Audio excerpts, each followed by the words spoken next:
Hello and welcome friends to 5 Minutes Engineering. Today's topic is active attacks. What are the possible active attacks that we are going to know in this particular video? In the previous video we saw the two types of security attacks, passive and active. What are passive attacks? Where the attacker is just trying to monitor or observe or just trying to read the messenger or the respective data or packets, okay, and thereby you are losing your confidentiality of data or messages.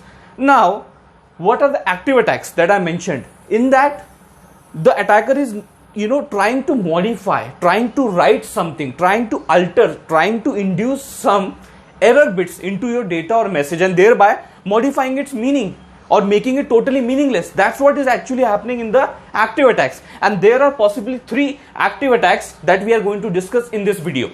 So first attack, let's come to the first attack and understand masquerade attack. What do we mean by this masquerade attack?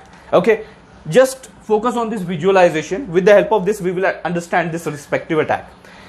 A is a sender, B is a receiver, okay, and there is going to be some communication in between them. There is going to be some session that's going to start in between them, and obviously A is going to send some messages to B in this situation.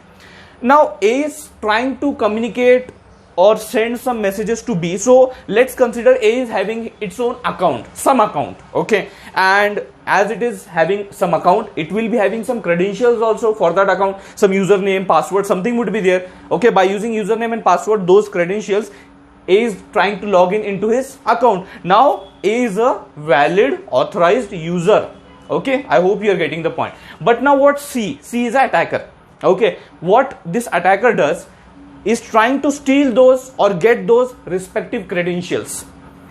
The attacker tries to get or steal those credentials of A's account and try to log in into A's account.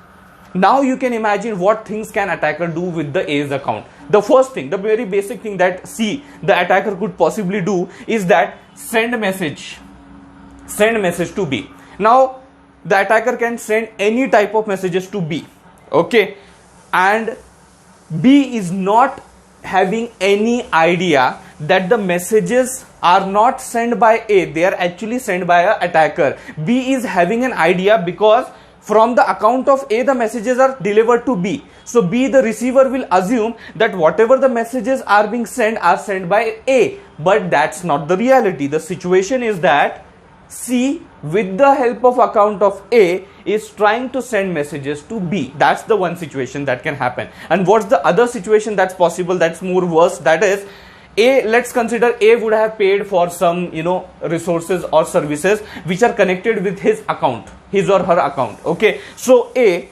is basically has paid some money to those for specific those services and resources that A is going to require. Now the access of account is in the hands of the attacker C, Now C can what it can do, what the attacker can do, just get the access over those respective services and resources for which A has paid, but C is using it for free. Plus whatever the data that was present in A's account related to it can be a personal information, it can be any kind of information that is related with A's account. Now that data is in hands of the attacker C, and now that data can be used further by this attacker for any malicious activities. So that's what is actually the scenario, or that's what is happening in this masquerade attack. Now let me explain you the second attack, that is replay attack. What do you mean by replay attack? What's happening? So let's consider this scenario, okay. Let me take this only the same visualization. What's happening? A is a sender, B is a receiver, okay. Now A will try to send some, let's say, data, message, some packets. A is trying to send to B, but what happens? The attacker C picks it in between that respective transmission. C try to pick it up to get that respective message or data or packet, okay. Before reaching to the receiver B, attacker C is trying to pick it up. After picking it up, what does C do?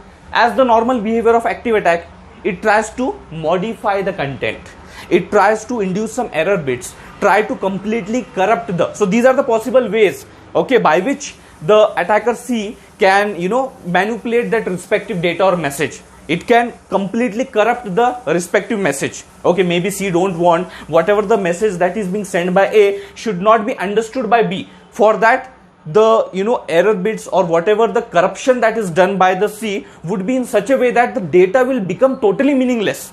It will become totally meaningless, means it will not mean anything. Or the scenario would be also like that C would try to alter the meaning of the original message or original data, means